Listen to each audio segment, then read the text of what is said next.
If you want to, we're going to be looking at this story here at the end of chapter 4, where Jesus heals a royal official's son in just a few minutes. But I want to start and begin with some definitions here. So the title of the lesson is Faith and Sight. And this idea hit me when we were reading a passage earlier this week during the men's study on Monday, or I guess earlier last week. But I just want to start by talking about what sight is.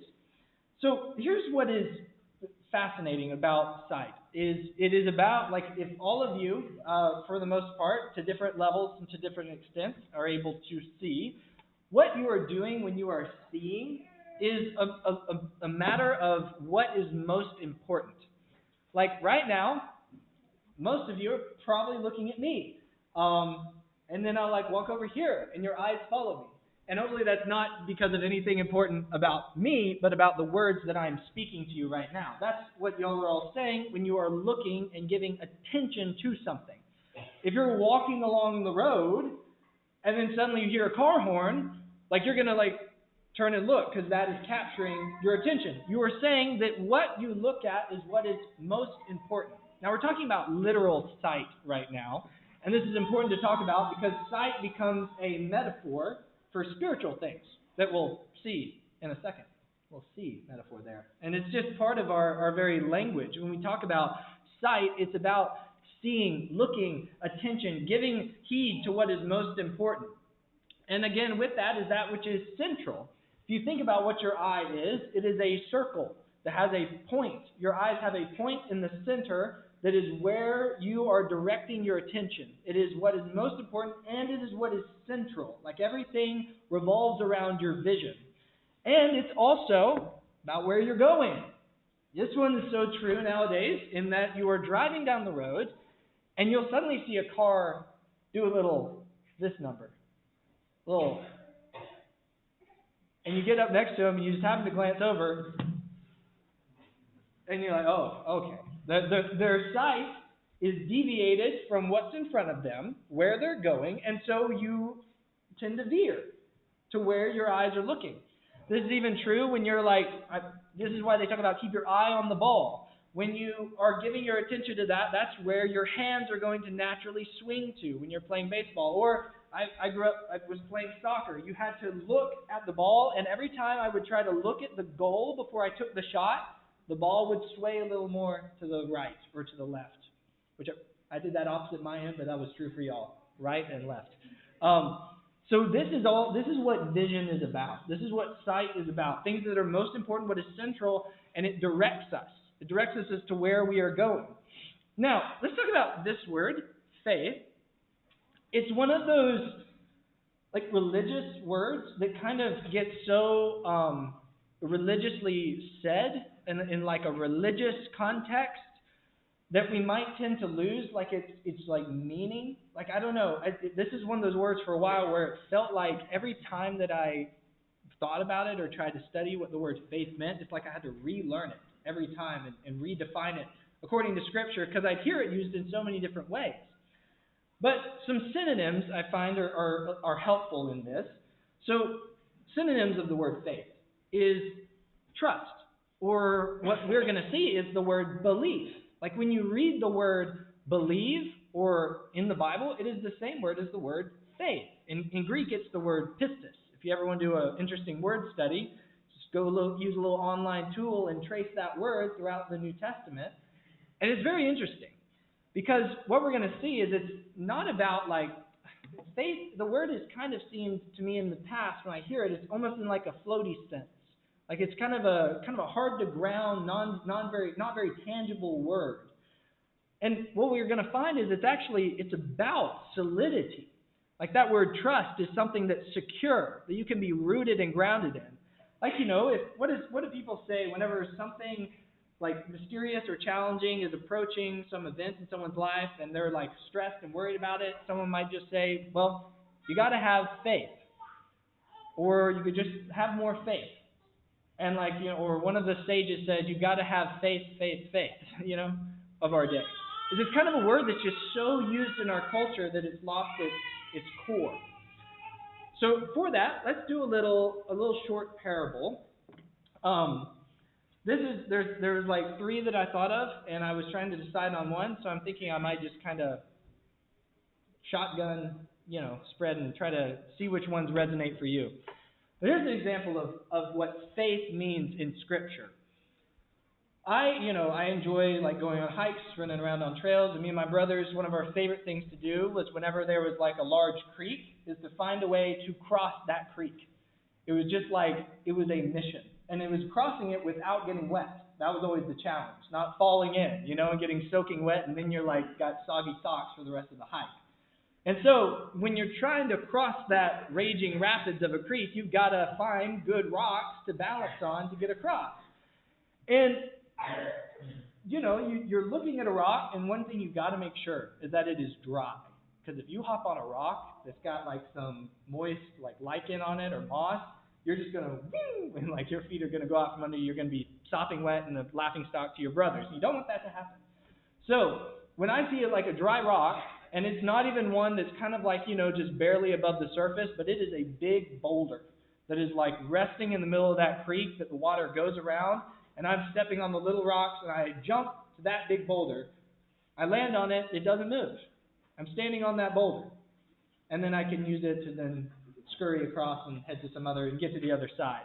Now, what if, let's say you're not out in the wild, at a creek out in the wild, but you're somewhere where there's a little more trash and things that get in the riverbed, and there is a soggy cardboard box in the middle of that creek. Now, if I'm standing on a semi-stable rock, and I want to hop to the other side of the creek, and I look at that soggy cardboard box, and I'm like, I believe. And then I hop on that box. What's going to happen? I'm going to get wet socks. It's not going to be pretty. What faith is not is just like about my level of believe. It's about, is the thing that I'm believing in stable? Is it valid? Is it something that is rock solid that'll get me across? And then you take that step and you get in it, and it stands if I'm standing on the boulder, not on the soggy box. Another thing, an example that I've seen before, is a child that is like kind of playing in the pool with their parents or with their father. And the dad's like, hey, jump into my arms, into the pool. And the kid's like kind of nervous to do it at first because they're not a strong swimmer, and he's in the deep end. He's like, jump into my arms, you can do it. And then eventually the child does. And then when I've seen that happen before, it's like then immediately the child just like does it again and again and again. Like they've gotten full confidence. Again, what is not the thing is like, does the child believe, and then jump? It's where their belief, their trust, their faith rests. It's about the strength of the thing that it's resting in. Their father, or in my case with the other one, the boulder, the rock that I'm using to get across the creek. That's what biblical faith is. And here's the other thing. It is not apart from logic. I've heard the phrase like blind faith. Like you just got to have used more critically, or like in a critiquing way towards Christian faith, is that it's just a blind faith. That's not what faith is. Faith is not apart from thinking.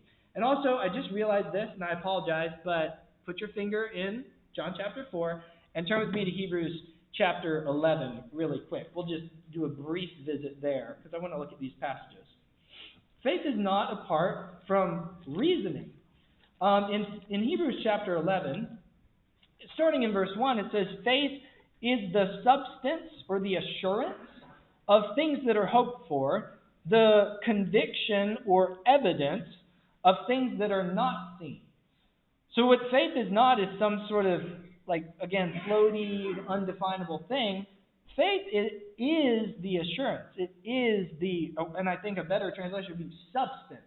I've only seen that used in a couple translations of the Bible, but it's the substance. It's the reality of the unseen things. And then look here in verse 11. This is where we kind of get to what I was just referring to. Not 11, verse 19. Talking about Abraham, let's begin with a running start in verse 17. By faith, Abraham, when he was tested, he offered up Isaac. And he who had received the promises was offering up his only son, to whom it was said, Isaac, your seed shall be called. So God made a promise, right, to Abraham that it's through Isaac That boy right there, that you will be multiplied into a great nation, and the blessing and the land he will inherit all the promises. He's the one. And now, that story about Isaac is jumping right into the middle of Abraham's life, right? Like, Abraham has already left his homeland. He's gone through battles. He's gone through trials. He knows who God is. He's been walking with God. And God has said that Isaac is the one the blessings will come from. So no matter what happens, God is true to his promises, and Abraham can have faith. He can trust in that. And so, verse 17, by faith, Abraham, when he was tested, offered up Isaac, of whom he had received the promises, and was offering his only son. In verse 19, he considered that God was able to raise people even from the dead, which, in a figurative sense, he also received him back. That word right there, 19, in the beginning, the first word, he considered, that's the same word as where we get the word like logos or logic. It's the verb form of logos. He logicked.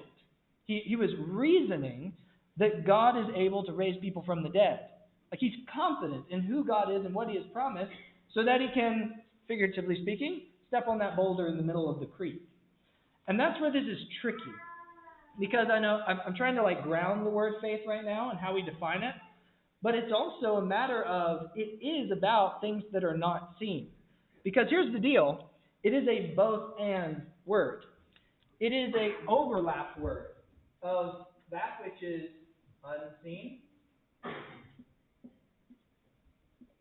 and seen. Faith is a word that is a bridge between the two. It's where all of these things that the writer of Hebrews goes on to talk about in this chapter are very visible, tangible things. The walking around the walls of Jericho, the building of Noah's Ark, the sacrifice of Abel, the sacrifice of Isaac. It's like these are things that are visible. But it's because they were trusting in something that was unseen. And so they said that I can step forward in that moment that the unseen and the seen, they touch and they interlock.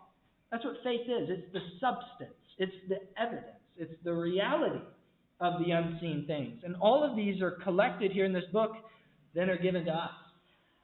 And now, as we keep on moving forward, I want to talk about this. This is my kind of rewording of the idea of blind faith. Is what faith is actually true sight, or as we're going to call it faith sight. It is not blind faith, but it is faith sight, because it is evidence of the realest things. Because the realest things are actually things that are not visible. And then whenever we have belief and trust in that, they become tangible right before us.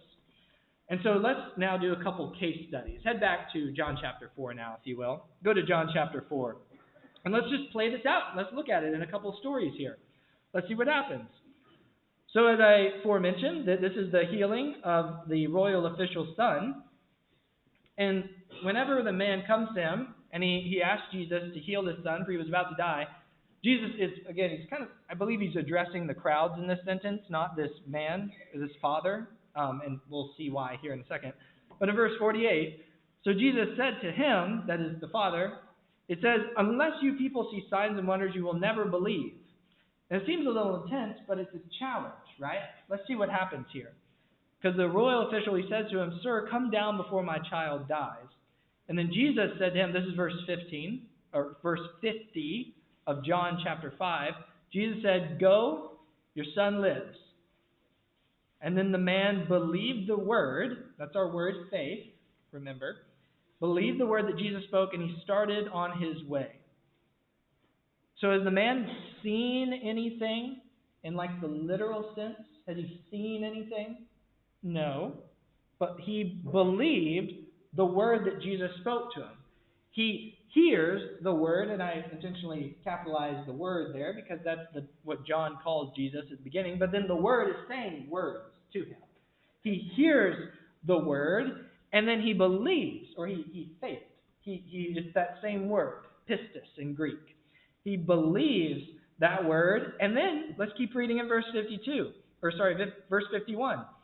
And then so as he was still going down, his slaves met him, saying that his son was alive. And so he inquired of them the hour which he began to get better. They said, yesterday. About the seventh hour, the fever left him.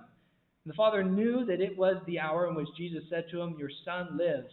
And so then he himself believed, and his whole household. Emphasized there again is that when he believes Jesus' word, it's like a higher level of sight than what we would say literally seeing it right in front of him. Because then he does see it, and he does see that his son gets better. But what point does his son get better? At the moment that he has faith sight. Whenever he hears and believes the word of Jesus and goes about his way. That's the precise moment that the reality touches down. That his son begins to get better. And that's what we see happening here with this man. It's not that seeing equals believing. That's kind of I really just am not sure how much I am convinced whenever someone says if God just appeared to them in a vision, then they would believe. Or if they saw some sort of miracle, then they would believe. In the words of, I don't know, we have a way to convince ourselves of things. If there was ever, we already talked about one this morning, if there was ever a human who saw great miraculous works of God and it didn't change their heart, who would that be? Pharaoh, that we already talked about? 10 signs from heaven, and he still destroyed himself. Or in the words of another fictional character, Ebenezer Scrooge, whenever he sees the ghost of his friend, he's like, you might be a bit of underdone potato or a crumb of cheese or like moldy meat. And he's like, there's more to gravy than a grave about you, my friend. And it's like we can logic our way to trying to just like shove things aside. It's like belief. When we have the faith sight, that's true seeing. That's what we're trying to get at here. Now let's look at one more example of this. In John chapter 9. Turn over to John 9. And this is, again, John's entire thesis statement of his book. When you get to the end, he says that there are so many things that Jesus could have said, he could have written about, that Jesus said and did, but he says, these were chosen that you all may believe. And that by believing, you might have life as well. Because what is now preserved, is we're going to see, is we have that same challenge of the nobleman's son. We've heard his words. So now, will we have the faith sight? Will we believe? Will we choose to believe? But here in chapter 9, we have another very, very visceral and tangible example of this faith sight. So Jesus heals a man who is now, he's literally blind. Like he cannot see. He's been blind from birth. And so the disciples see this man, and in verse 2 they say, Rabbi, who sinned, this man or his parents, he was born blind? He's like, neither. He's like, neither. But that the works of God might be done in him. And so here's how he heals him. He spits on the ground. He makes some clay from the saliva, and he rubs it on the man's eyes. And he says, go wash in the pool of Siloam. And now that kind of has a little bit of echoes of Genesis 2, the creation of man. There's your bingo sheet of Andrew's sermon. Mention Genesis 1 through 3. Hey, that'll preach. But we must press on. As he goes and then he washes it off with water in the pool of Siloam. And it says he comes back seeing, literally seeing. But he doesn't know who Jesus is. But here's what's interesting is throughout this chapter, this blind man starts to be interrogated by those who don't want to believe in Jesus, the religious leaders of the day. And as he's interrogated, he kind of has this like growing confidence in who Jesus is and his identity. First he's like, well, he's a prophet. And then he says, well, he is, let's see, look down at, that's verse, if you want to make a note of it, that's verse 17. They're quizzing him, and then he says, what do you say about him since he opened your eyes? And he says, he's a prophet. And then they try to talk to his parents. His parents, they don't want to deal with it. They just are a little scared, so they push it off to the side. And then verse 25, again, the blind man, formerly blind man, says, whether he's a sinner, I don't know. Although I know one thing, is that though I was blind, now I see. And they're like, what did he do? How did he open your eyes? He's like, I've already told you. And you don't listen. Verse 27, why do you want to listen again? Do you want to become his disciples? And that really gets them stirred up. And then eventually in verse 31, he says, look, we know that God doesn't listen to sinners. But if anyone is God-fearing and does his will, he listens to him. And he says, since the beginning of time, it's never been heard that anyone's opened the eyes of a person born blind. If this man were not from God, he could do nothing. And then they said, you are entirely born in sins, and are you teaching us? And they throw him out. And now here's where I want to kind of pause because there's a little bit of a subversion going on from the last story we looked at. So first, obviously, he hears the word of Jesus. He hears Jesus' words, and he acts on them. He has the faith sight, even though he's literally blind. He hears Jesus' words and goes and does it. He could have not gone and washed. Yeah, that was an option. But then, where does it say like he believes and then sees? It's like we kind of see literally what's happening through this man, and then we start to see it happen on a spiritual sense. Because look at a very interesting response from Jesus whenever Jesus goes to him again. Let's start reading in verse 35. Jesus heard that they had put them out, and then after finding them, he said, "Do you believe in the Son of Man?" And then he said, "Who is he, Lord, that I might believe in him?" Now listen to this. He says, "You have both seen him, and he is the one who is talking to you." Now what's odd about that sentence? Seen is in the past tense. Y'all see that? If you see that, I'm saying see a lot. Y'all tracking with that? There's your next bingo sheet. Check mark. He has already seen Jesus in a sense because he has had the faith sight to listen and to follow after it. It's both whom you've seen and it's he who is talking to you now. And so this man has seen Jesus. Even though he was blind at the time when he first would have literally seen Jesus, in his actions, in his words, in the way that he communicates with the religious leaders as they're interrogating him, he has faith sight. He has true sight of who Jesus is and his character and his nature, his identity. And then he says, verse 38, in this moment where he gets to actually see him face to face, he says, "Lord, I believe," and he worships him.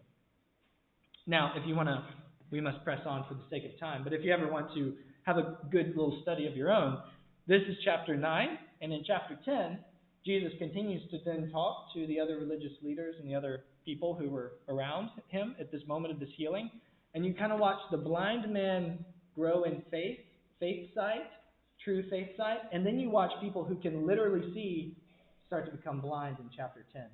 But we don't have time, so we must press on. So let's bring it home right now, and let's just talk about ways that this faith sight should change us. Because if you want to just turn a couple pages over to John chapter 20, in John chapter 20, verse 30 and 31, this is what I referred to just a minute ago. "Therefore, many other signs Jesus did in the presence of his disciples, which are not written in this book, but these are written so that you may believe that Jesus is the Christ, the Son of God, and that by believing you may have life in his name." You know, there's also the verse that Paul quotes from, "The righteous will live by faith." I used to read that and was thinking it was like there's this thing called faith that like happens and then it equals to life. But no, the faith is the walking. That you are walking in faith and with faith, by faith. And that creates the life. Your very life is defined by this faith sight. It should be all-encompassing. It's like the man says, once we were blind, and now we see after an encounter with Jesus. Like that's the reality of the substance of those unseen things that are just written about that we read here become enacted in reality in our lives when we glimpse just for a second who Jesus truly is. It should change everything that we see in every aspect of our lives and all around us every day, every hour, in the world, in our jobs, in our relationships, in the way we talk, in the way we think. It's like this is world-changing stuff if we glimpse the reality of who Jesus is. Because, everyone's got to reckon with this. Everyone has to reckon with this story of this man. Because you got to answer the question of how a crucified man becomes worshipped as king of heaven and earth. And again, emphasis on crucified. There is no way in anyone's imagination that a Roman torture rack would become a way in which someone enters into life. That doesn't just happen, ladies and gentlemen. I don't know. It'd be like if people walked around wearing electric chairs on a necklace. Whenever you see a necklace of a cross or someone with earrings, it's like it was a torture execution device. That's crazy. That is now the most recognized religious symbol and also the most adhered to religion in the entire world through all human history, across all different cultures. That's something that everyone has to reckon with. And that should shake up the way you walk in your life. And so these three ways that we'll stand and sing, and the lesson will be yours, is firstly, this faith site should affect our generosity. If Jesus is Lord of heaven and earth, the stuff that we have is not just our own anymore. And then also not just I'm talking about literal material things, but things like forgiveness, things like grace, things like reconciliation with others. In a world where, Jesus did not die and raise from the dead, to forgive someone up to 70 times 7 times doesn't really make sense. It should be written off at one. If they're untrustworthy, they're done. But Jesus calls us to a higher level of grace and forgiveness. The example ultimately on the cross, right? Father, forgive them. They don't know what they're doing. As they're killing him. That's radical. That is extremely, extremely an insane way to live. If you got the faith sight, if you believe, if you have faith, that it's a trustworthy way to live. It's a rock in the middle of that creek that you can jump on. It's the arms of a father in the swimming pool that you can leap into. It's a trustworthy way to live. It is. But you got to it all stems from taking that rock of, is Jesus actually Lord of heaven and earth? Secondly, if we really, faith sight, believe this, it should increase our hope. We live in a time of instability. Everything I tend to see on social media that's at least given to me at my age and my algorithm is usually a lot of despair and non-hopefulness for the future. Look, what did we talk about with the prophets this morning? In times of despair, God brings a word of hope and promise. And we cannot give in to the despair and the way that the world wants us to live in despair and hopelessness. And it's we'll just got to hunker down and wait for him to come back. It's not that either. It's no, we are actively in our suffering participating in the life of Jesus. That's what it's all about, ladies and gentlemen. And that's something that in the midst of the chaos of the world, when people see you living that way, they will actually want that. They will want that. And that's only a way to live in the midst of suffering when we believe that a crucified man is King of heaven and earth. We're crucified and risen and now alive. An example of this, and we're nearing the end of our time this morning, but I think this example is extremely relevant because it pertains to some of our members here. As you know, many of the young kids, we always go to Culver's after church on Sunday night and on Wednesday night. Oh, and then at the men's study, we always go to Culver's for lunch. So I am made of cheese curds.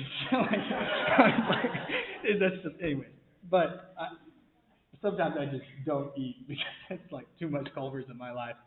But we go to Culver's, and it's so much, as I said, that some of one of the managers or workers there, named Sam, she recognizes us. She always comes and says hello. We're her little adoptive kids. And there was one night where it was quite wonderful.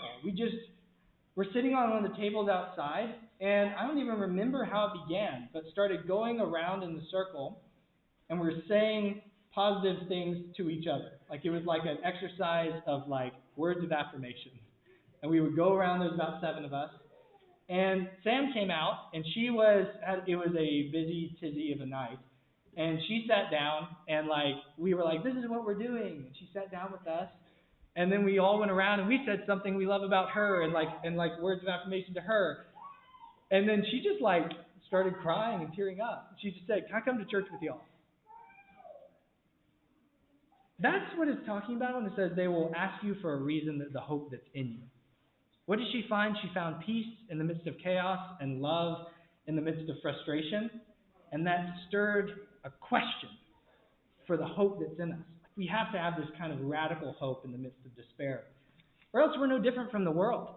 And that's where we come to this last one, is in love. The phrase that sticks out to me with Jesus in the Sermon on the Mount, when he says to love your enemies, he says, if you only love those who love you,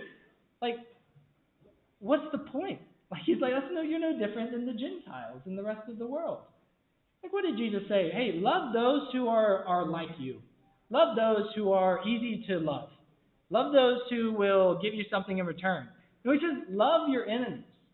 It's not even like, hey, love those who maybe will do something in return. No, it's love those who actively would want to destroy you. Like, that's insane. That doesn't make sense unless you have the faith side. Unless you believe that a crucified and risen man is King of heaven and earth. And that kind of love is like central to everything. It's what empowers and builds and recreates the worlds that we live in. When we become a channel of that radical love of God that was embodied in His Son on the cross.